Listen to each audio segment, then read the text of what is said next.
La serie Vikingos relata la historia del ascenso meteórico de un hombre, de simple granjero, a rey vikingo.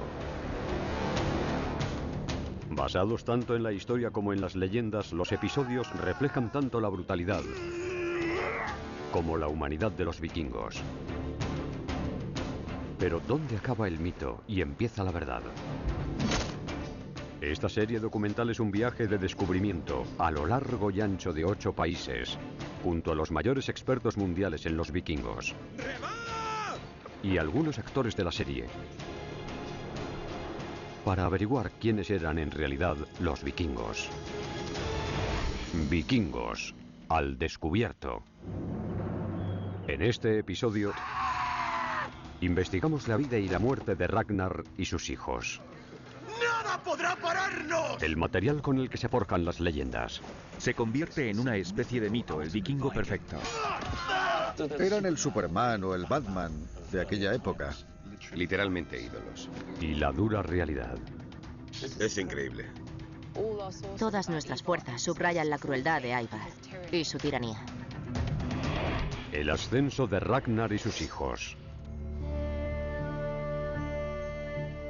Cuando Michael Hirst comenzó a escribir la serie histórica Vikingos, se inspiró en las propias sagas vikingas y en su personaje principal. Buscaba un héroe y quería un vikingo reflexivo. Ragnar creía ser descendiente del dios Odín, que también era el dios de la curiosidad.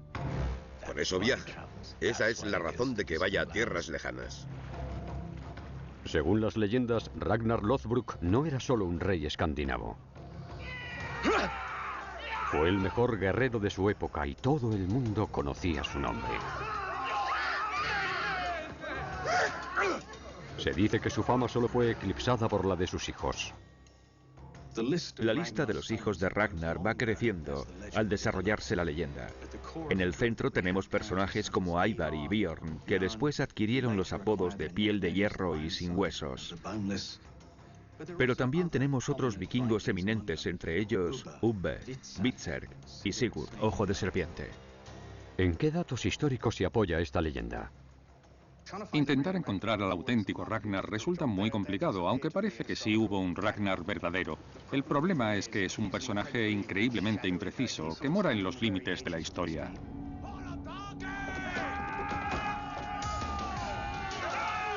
En el siglo IX, los monjes franceses que describieron el saqueo de París del año 845 identificaron a un vikingo llamado Ragnar como jefe del ataque. Aparece en las crónicas, aunque en realidad solo mencionan su llegada y por lo general su muerte. Es un hombre con muchas muertes. Es posible que se refieran a distintos hombres, no estamos seguros, pero parece que hubiera un personaje al que todos esos escritores cristianos querían ver muerto, porque para ellos, era un diablo, una bestia monstruosa. Para los vikingos, Ragnar es un héroe y su fama va creciendo. La reputación era muy importante para los vikingos. Ser famoso por hacer algo extraordinario pudo animar a Ragnar a atacar París, porque se suponía que era inexpugnable.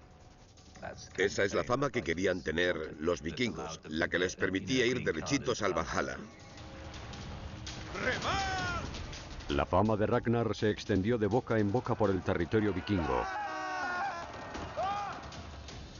hasta lugares tan remotos como esta colonia situada en mitad del Atlántico Norte, Islandia. El actor Clive Standen, que encarna a Rollo en la serie Vikingos, ha venido a conocer a la estudiosa de la literatura islandesa Atlheitor Gudmundsdóttir, experta en leyendas nórdicas como las sagas. Este clima es durísimo, inclemente. Si echo la vista atrás y me imagino ser un vikingo y vivir aquí, ¿qué haría durante todo el día? Por supuesto, se entretenían dentro de las casas contándose historias. ¿Y así nacieron las sagas? Sí. Vaya, eso resulta muy interesante. Sí. Sentarse en una casa Sí. a contar historias. Sí, sería muy agradable. ¿Qué elementos tiene una buena saga? Hace falta un héroe que demuestre que puede proteger a la sociedad, matar al dragón o luchar contra los enemigos. Eran como el Superman o el Batman de aquella época, en cierto modo, y eran modelos de conducta. Literalmente ídolos. Desde luego. Cuando vives en el filo casi todo el tiempo, tienes que creer que las cosas pueden mejorar. Y si tienes ídolos e historias, al menos puedes olvidarte de tu vida, escapar y creer que eso podría darse. Creer que debes ser valiente, como los héroes.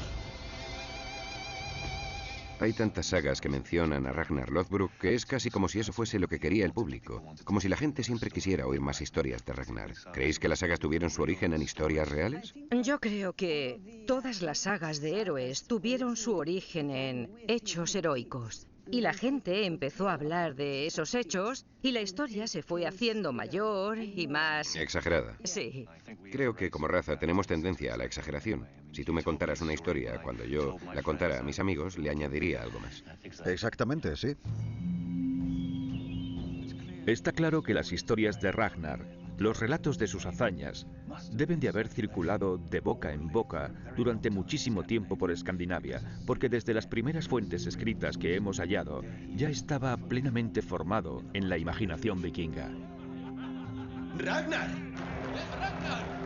¡Viva Ragnar! 3 siglos después de vivir Ragnar, los escandinavos desarrollaron por fin la escritura y dejaron constancia de las sagas. Están escritas en Islandia por unos cristianos que recordaban su pasado pagano, vikingo. La cuestión más importante es, ¿son obras de ficción histórica medieval o conservan un eco de la realidad vikinga? En la Biblioteca Real de Copenhague, en Dinamarca, se encuentra un manuscrito que no tiene precio, datado en el año 1400. Es la única copia completa de la saga de Ragnar Lothbrok y sus hijos que queda hoy en día. El arqueólogo Neil Price y Atelheitor Gudmundsdóttir han venido a verlo por primera vez. Es obvio que se ha usado mucho. Aquí se ve dónde empieza la saga de Ragnar Lothbrok. En esta versión, las hazañas de Ragnar son desbordantes. Se convierte en una especie de mito, el vikingo perfecto. Todo lo que tú hayas podido hacer, Ragnar lo hizo antes. Es casi como un príncipe azul vikingo que rescataba princesas y derrotaba monstruos y dragones y esas cosas. De los hijos de Ragnar Lothbrok se hablará mientras los hombres tengan lengua para hablar. Entonces tendrán más fama que yo, su padre. En la saga le disgusta que crezca tanto la fama de sus hijos y decide llevar a cabo una última incursión triunfal en Inglaterra.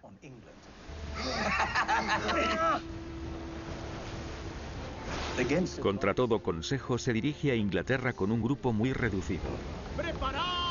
Naufraga en Northumbria. Es capturado por el rey Ela y al final es arrojado a un foso lleno de serpientes. Sus últimas palabras están aquí. Moriré riendo. Sí. Que era muy propio de un vikingo. Sí. Probablemente es lo que hizo de él el héroe definitivo. Pero esto solo es ficción. Se supone que diría esto. No había nadie allí con papel y lápiz. Así que esto es más o menos lo que ha llegado a ser la historia de Ragnar. Un cuento inventado del todo. Las sagas son historias que pasaban de boca en boca, exageradas sin duda, modificadas, adornadas, pero aún así hablan de personas que vivieron de verdad. ¿Quién quiere ser rey? La historia de Ragnar sobrevivió todos estos siglos y ahora inspira la serie. Lo que más le habría gustado a Ragnar, al auténtico Ragnar, es saber que hablábamos de él, después de tantos años. Eso es el éxito. El oro está bien, pero cuando muere se acaba. La fama dura para siempre. Para un vikingo, esa era la motivación final. Pero las hazañas de Ragnar y su fama serían eclipsadas por las de sus propios hijos. Ragnar está muy enfermo y podría morir. Los hijos de Ragnar Lothbrok serían, según las leyendas, todavía más grandes que su padre. ¡Nada podrá pararnos! Vikingos al descubierto.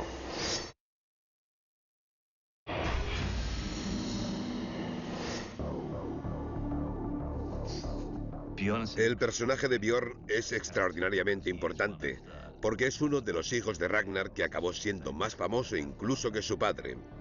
Y se hace más decidido, un poco más frío y más terrible.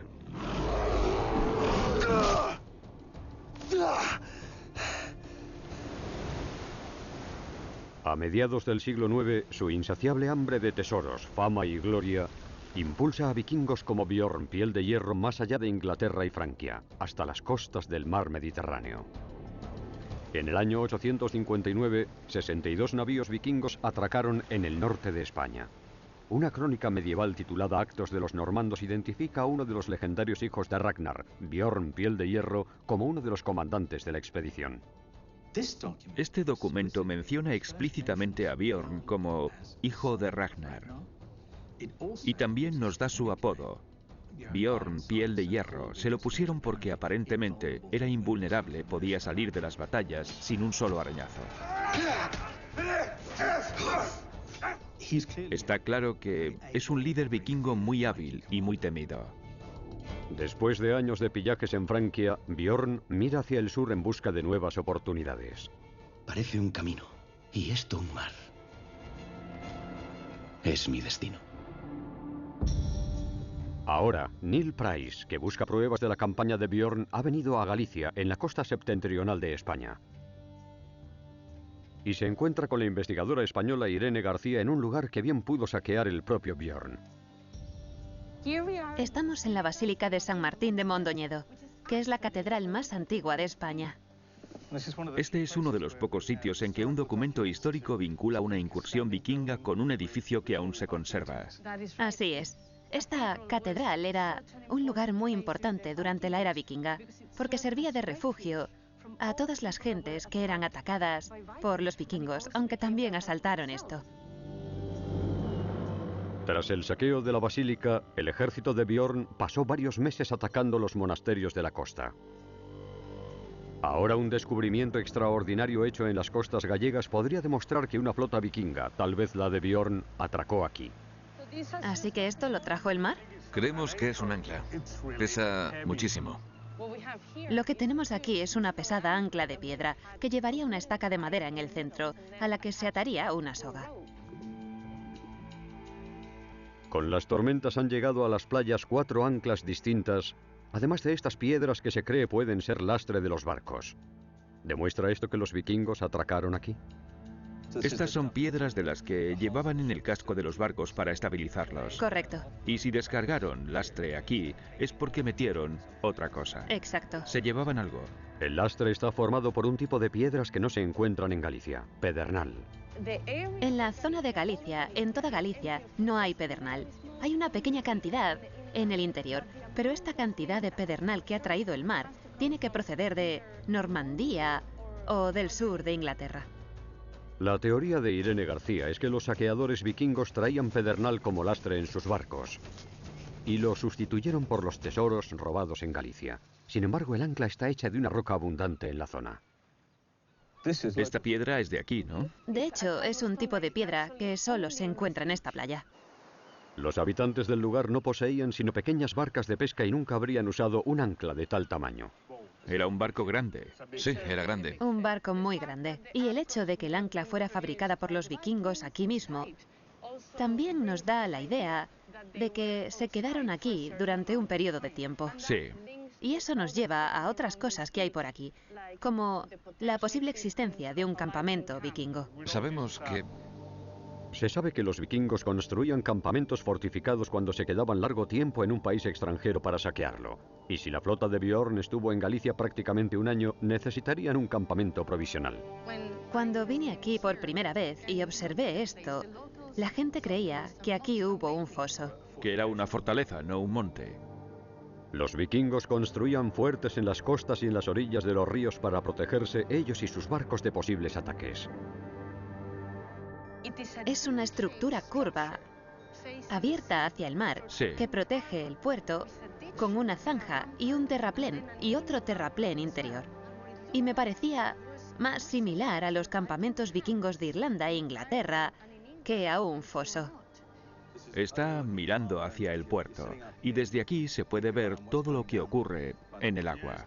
Sí, lo que les preocupaba era el puerto. Así que esto es el sitio protegido donde tenían los barcos. Con un campamento vikingo establecido en la costa, Galicia se hallaba expuesta a más incursiones. Y Björn pudo poner sus miras en una de las ciudades más ricas de toda Europa, Santiago de Compostela.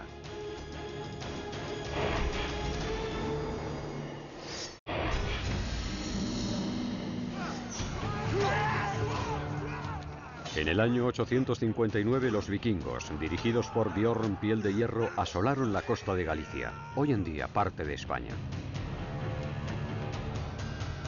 Según fuentes históricas, Björn se fijó en la ciudad gallega de Santiago de Compostela. Una ciudad santa repleta de tesoros, un lugar al que llegaban peregrinos de todo el mundo cristiano. Esos peregrinos llevaban ofrendas al altar. Dejaban tesoros, un botín muy atractivo para los vikingos. Pero cuando el ejército de Björn bordeaba la costa para llegar a Santiago, descubrió un enemigo nuevo, más inteligente y formidable. Lo que hay de distinto en las incursiones vikingas en España es la resistencia que se encuentran, que es mucho más intensa, mucho mejor coordinada y más eficaz de la que solían ver. Los arqueólogos españoles llevan a Price a ver un lugar extraordinario que fue descubierto cuando un piloto se fijó en unas curiosas formaciones situadas en la cima de un monte. Las piedras resultaron ser los muros de una enorme fortaleza. ¿Veis? Esta es la vía que llega a la última entrada de la fortaleza. Está muy bien hecha. Sí, está hecha. Sí. Y esta es la clave, esta piedra. Oh. Si la miráis bien, está tallada para que pasen las ruedas. ¿Así que le dieron forma? Sí. Así que venían hasta aquí con carromatos, carretas y tal. Sí. Desde que rodearan el cabo, los barcos de Björn solo tardarían 12 horas en llegar. Desde que ves las velas en el cabo, no tenías mucho tiempo para coger todo lo que poseías o lo más importante y cargarlo en carretas o llevártelo a la espalda.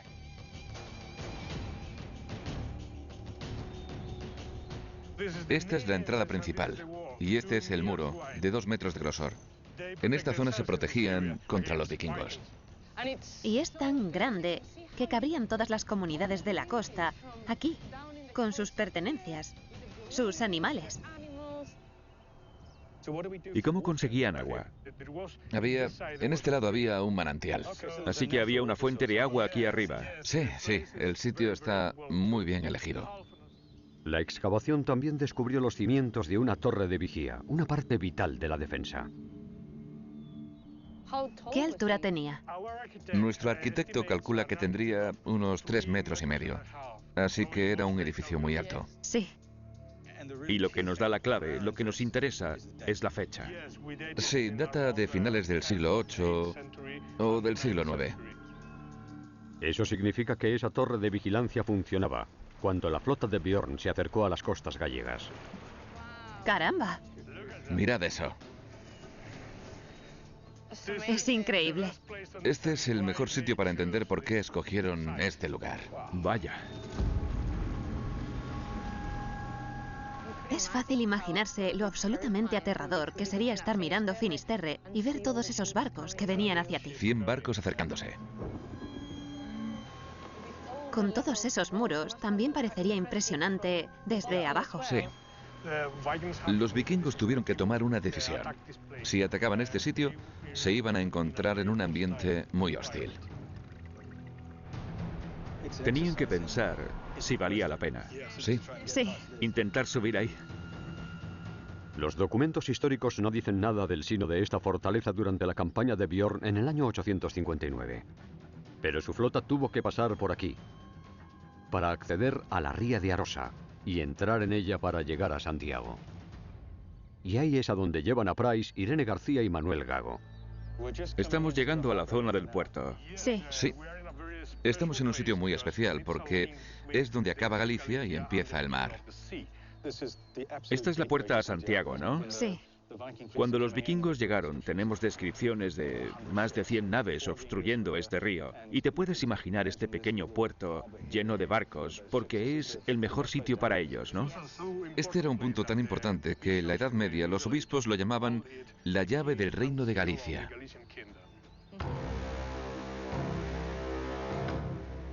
Y esta es la puerta por la que pasó la invasión del 859. Sí, la puerta a las riquezas.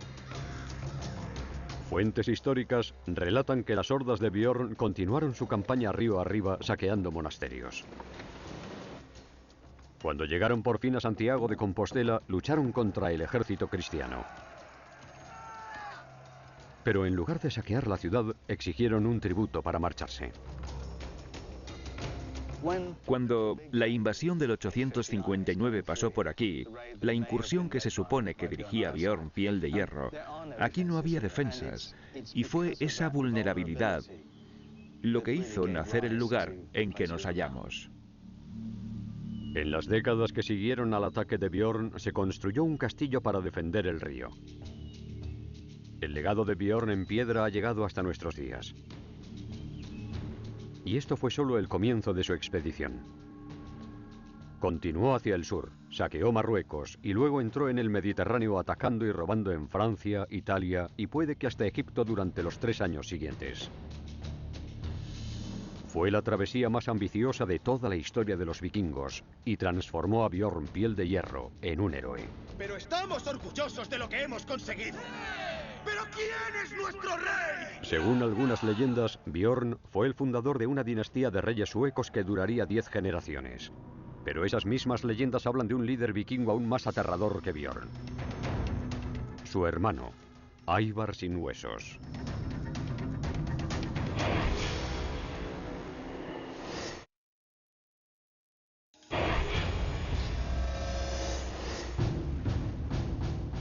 En el año 869 los vikingos volvieron a hacer estragos en las islas británicas, llenando sus naves de tesoros robados y esclavos. Pero entonces todas las bandas de saqueadores se habían fusionado en un ejército aterrador. Eran distintos a los vikingos de la generación anterior. Estos no llegaban, incendiaban el lugar, cogían su botín y salían corriendo. Era un ejército de ocupación. Parecían llegar para quedarse. Según las crónicas anglosajonas, el comandante del gran ejército pagano era Ivar, un vikingo famoso por haber conquistado varias zonas de Irlanda más de 10 años antes. Las sagas, escritas varios siglos después, afirman que Ivar también era hijo de Ragnar. Le describen como el hombre más apuesto del mundo, y tan sabio que ninguno podría igualarle. Pero también tenía un lado oscuro. Todas nuestras fuerzas subrayan la crueldad de Ivar y su tiranía. Lo llaman el rey de todos los nórdicos de Gran Bretaña e Irlanda. Lo que me sugiere que Ivar debía de ser un hombre increíblemente carismático y poderoso para contar con la lealtad de los grupos vikingos esparcidos por una zona geográfica tan amplia en aquella época. Pero para sus víctimas cristianas es muy distinto. Ivar es el paradigma de la crueldad pagana. Es el malo definitivo de las historias de vikingos. Esa imagen de Ivar ha quedado reflejada en este manuscrito del siglo XII, que describe la ejecución del rey anglosajón Edmund a manos del gran ejército pagano. Edmund es capturado por los vikingos, y lo que vemos representado en los dibujos del manuscrito es cómo torturaron al rey Edmund para intentar que renunciara a su fe cristiana. Primero es desnudado y azotado por los vikingos. Eso no afecta a Edmund, que ruega a Dios y se atiene a su fe. Entonces Ivar ordena a su ejército que le disparen flechas. Cuando Ivar se da cuenta al fin de que Edmund soportaría cualquier tortura sin renunciar a su fe, el rey es decapitado. Esto hace que Ivar sea el villano más malvado. Su nombre es Ivar. En la serie de ficción, Ivar nace con una minusvalía. Ivar sin huesos. Pero no fue hasta 4 siglos después de su muerte cuando el apodo Sin Huesos aparece por primera vez en los relatos de sus hazañas. Se ha especulado mucho con el verdadero significado de su alias. Podría querer decir que era muy duro. Es un vikingo. Que no se cansaba nunca. Tú eres blando. O podría ser un problema físico. No lo sabemos. En latín existe la palabra exosus, que significa odioso, y se parece mucho a la palabra exos, que es sin huesos. Así que, si alguien que no sabía mucho latín leyó algo sobre el odioso Ivar, pudo creer que decía Ivar sin huesos, y ese apodo pudo conservarse. La historiadora Claire Donhan es una de las mayores expertas mundiales en Ivar sin huesos. Ha dedicado toda su carrera a intentar separar la verdad sobre Ivar de la leyenda. Según fuentes históricas irlandesas e inglesas, una de las grandes batallas entre las hordas de Ivar y el ejército británico tuvo lugar aquí, en Dumbarton Rock, situado en la actual Escocia. ¿Puedes decirnos por qué es importante este lugar? Bueno, como verás, estamos sobre un enorme peñasco volcánico de basalto en la ribera del río Clyde. Y es un punto de una enorme importancia estratégica porque guarda la vía fluvial que va desde el mar hasta Glasgow. En el siglo IX, desde Dumbarton, se controlaba el sudoeste de Escocia y la entrada al mar de Irlanda. Ivar quería añadir Escocia a sus conquistas, que comprendían amplias extensiones del norte de Inglaterra e Irlanda. ¿Y qué había aquí en la Edad Media? Este era un castillo donde vivían reyes y gobernaban desde aquí. Si vamos al año 870, ¿qué crees tú que pasó aquí? Bueno, creo que desde aquí, si miramos al río Clyde, te puedes imaginar un montón de barcos que entraban desde el mar y puede que atracaran aquí abajo. Según los documentos históricos irlandeses, Ivar llegó aquí con 200 barcos después de haber conquistado el norte de Inglaterra. Debió de ser una imagen increíble tener toda esa flota de barcos vikingos aquí. Sí, justo debajo. Debía de resultar aterrador, ¿verdad? Aunque esto es una pared vertical, así que se prepararían para un largo asedio. Sí. ¡Arriba, escudos! Y aunque los vikingos tenían mucha fama como guerreros, supongo que llegar a un sitio así los intimidaría. Así es, sí, sí. De repente, tras una larga travesía, iban a tener acción directamente. Los primeros ataques de Ivar no consiguieron abrir brecha en la defensa, pero los vikingos se instalaron allí y las semanas se transformaron en meses. El propósito de sitiar esta fortaleza sería asegurarse de que no recibía provisiones por tierra ni por mar, así que supongo que tendrían barcos anclados a ambos lados. Sí, supongo que rodearían esto de modo que los habitantes, como has dicho, no pudieran reabastecerse y tendrían que vivir de... Solo contarían con lo que tenían aquí dentro. 4 meses después, los vikingos por fin consiguieron entrar y vencer a los defensores. Ahora Ivar podía internarse sin problemas en el mar de Irlanda y navegar hasta sus colonias irlandesas. Parece ser que se llevaron 200 barcos cargados a Irlanda. Y eso es una flota increíble para aquella época. Gran parte de la carga eran prisioneros esclavos. Los esclavos no solo formaban parte de la sociedad vikinga, estaban presentes en todas las sociedades de Europa noroccidental, incluso entre los cristianos. Los vikingos participaban, de hecho lideraban, el comercio de esclavos. Ivar es una pieza fundamental de este proceso. Según las fuentes que describen sus aventuras, realizó importantes expediciones a Escocia en busca de esclavos, para después venderlos en Irlanda. Se han hallado pruebas del papel de los vikingos en el tráfico de esclavos junto a la ruta que seguía Ivar para llegar a Irlanda en la isla de Innsmarnock. Hace 1000 años, alguien empleó un trozo de pizarra para dejarnos una aterradora imagen de las atrocidades vikingas. Esta es la piedra del prisionero. Y como verás, aquí hay una figura central. Alguien con un pelo imponente. Y se lleva a otra figura hacia... ¿Un barco vikingo? Sí, exacto. Ahí están los remos, hacia abajo. Y parece que este hombre de aquí, el que no es guerrero, parece que lleva algo. ¿Qué crees que es? ¿Un libro? ¿Un relicario? ¿O...? Podría ser. Se ha interpretado como un relicario. Sí. Eso muestra que era un monje. Llevaba sus artículos... ¿religiosos? Sí.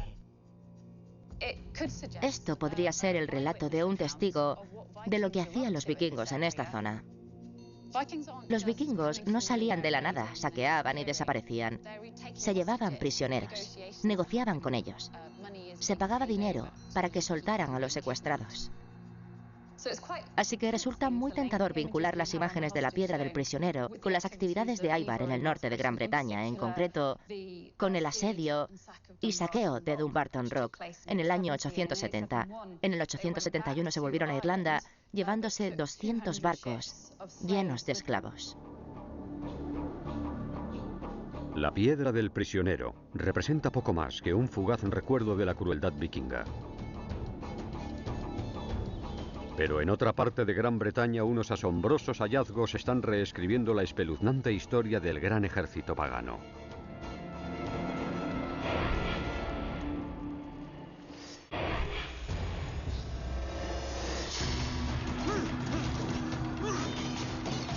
En la década del 870, Ivar participaba en las incursiones del gran ejército pagano que saqueó Irlanda.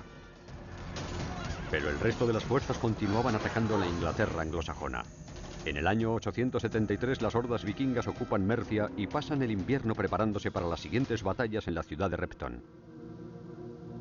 1100 años después, un grupo de arqueólogos británicos que excavaba junto a la iglesia de St. Winston descubrió la ubicación exacta del campamento de invierno de este ejército.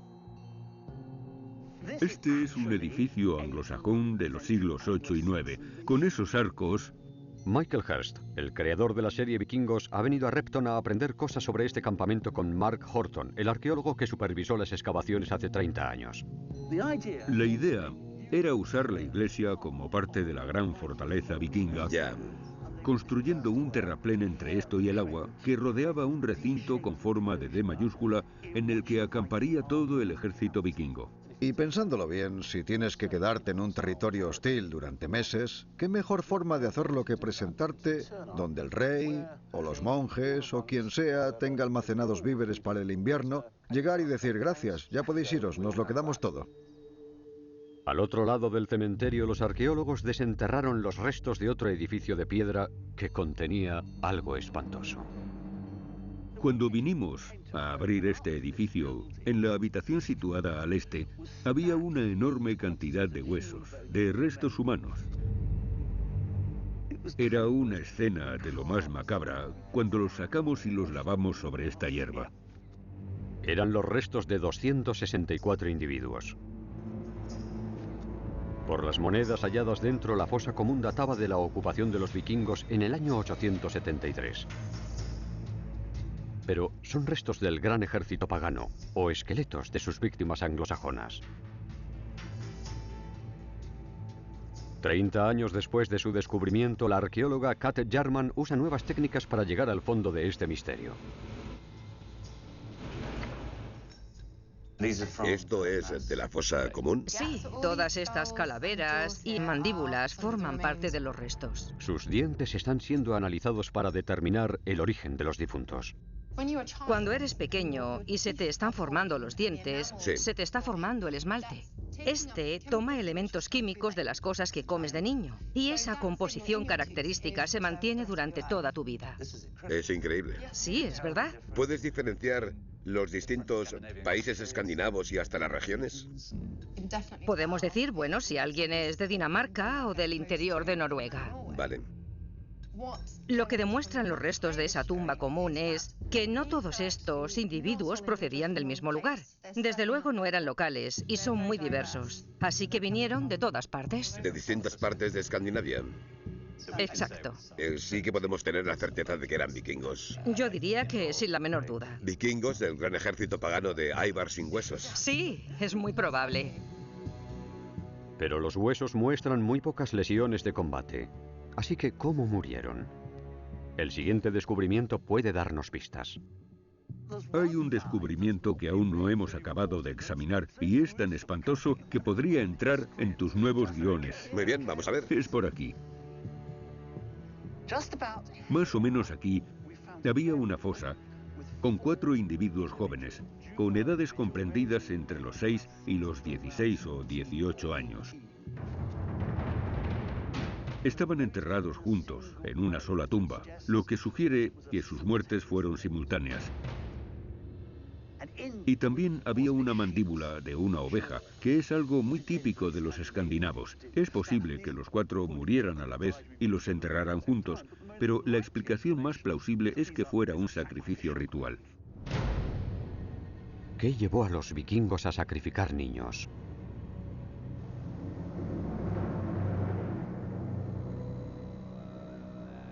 Una explicación puede ser que el campamento vikingo, el ejército, sufriera una epidemia, la peste o algo parecido, que matara grandes cantidades de vikingos más o menos a la vez. Esa podría ser la causa de la tumba hallada por los arqueólogos. ¿Sacrificarían niños los vikingos para apaciguar a sus dioses y acabar con la epidemia? Hay muchos misterios alrededor de esa tumba. Desde luego que sí, por supuesto. Pero no tenemos la menor pista en sus huesos de cómo murieron. Si les hubieran cortado el cuello, no se notaría en los huesos. No se vería, exacto. Sí, así que probablemente haya una historia increíble tras la muerte de estos 4 niños que aún no conocemos, pero tal vez lleguemos a hacerlo. Y junto a la iglesia hay otro sorprendente descubrimiento que podría revelar el destino de Ivar.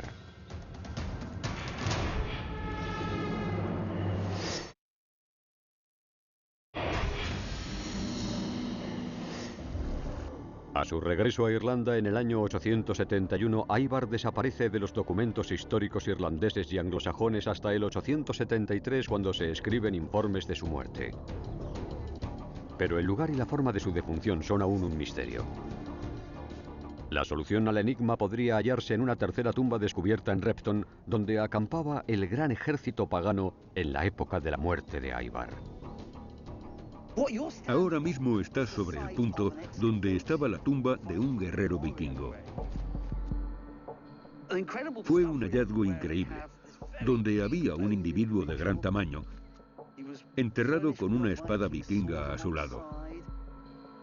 ¿Quién podía ser este guerrero? Existe la posibilidad de que hubiera un gran líder vikingo, un rey llamado Ivar sin huesos, de cuya muerte no tenemos datos precisos. Pero según un documento irlandés, tuvo, yendo con el gran ejército, una muerte horrible en el año 873, lo que le situaría aquí en Repton. Ya.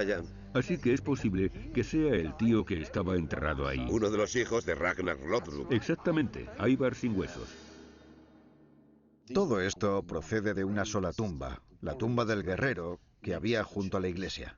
Gareth Williams y Michael Hurst examinan los objetos enterrados con el guerrero.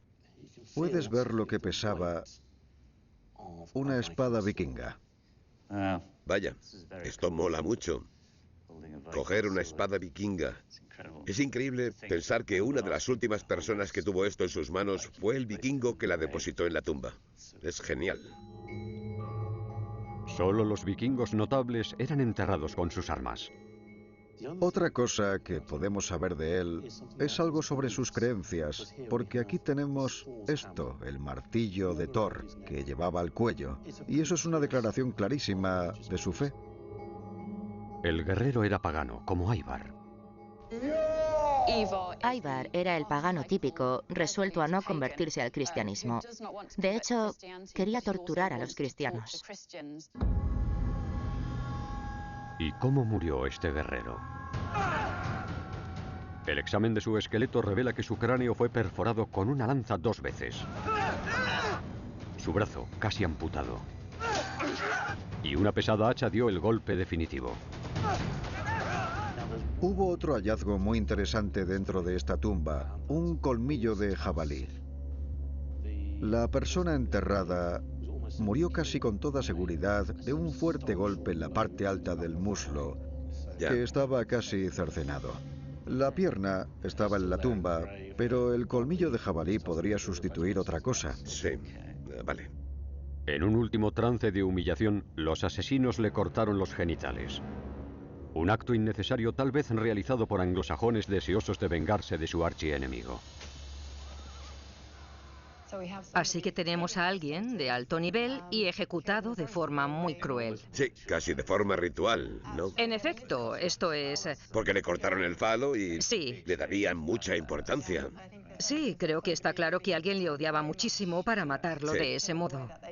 Está claro que era alguien importante. Importante, sí. Y conocido tanto por sus enemigos como porque le enterró. Así que yo tengo una idea sobre quién puede ser. Si Ivar sin huesos fue enterrado en Repton, me pregunto si... Si este es... Si es este. Está claro que es un jefe, procede de la misma zona y vivió en el mismo periodo que alguien que era probablemente muy odiado por sus enemigos. Sí. Y que tendría una tumba muy importante. Es increíble. Espero que sea él. Sí, estaría bien, ¿verdad? Sí. Tal vez Kat Jarman no pueda demostrar sin género de duda que este sea Ivar. Muchas cosas de él continúan siendo un misterio. Es posible que en nuestro intento por comprender a los vikingos nunca sepamos del todo dónde termina la historia y empieza la leyenda. Al recrear la vida de vikingos concretos, uno mezcla inevitablemente hechos y leyendas. Hay mucho que no sabemos. Tenemos que ir reuniendo pruebas y hasta cierto punto habrá cosas en las que tú, en tus guiones, no inventarás más que los historiadores y los arqueólogos. Oh, sí, pero eso a mí me conviene. A vosotros no tanto, porque yo tengo derecho a inventarme cosas y vosotros no. Michael, nosotros somos científicos, ¿sabes? Y lo que hay ahí es muy importante. Sí. Hay un líder vikingo enterrado en este eminente lugar. Y si tú crees que es Ivar, me parece muy bien. En las sagas, en las leyendas, los hijos de Ragnar eclipsan su fama. Son recordados durante siglos como los vikingos perfectos en realidad.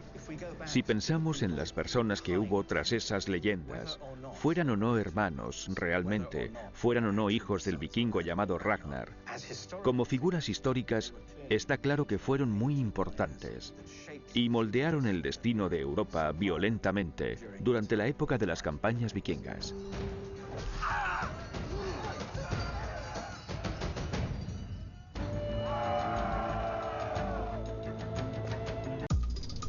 A continuación, cine. ¿Quién es? ¿Max? ¡Mamá! ¡Ay! ¡Oh, qué vienes aquí! Qué pronto habéis vuelto. ¡Estás de coña! Los viernes por la tarde. Hola a todos. ¿Qué me he perdido? Tenemos jornada de puertas abiertas a los TNT. Bienvenido a casa. Sí, sigo embarazada.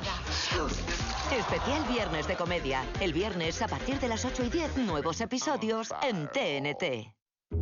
Sé que lo quiero, pero... me lo merezco.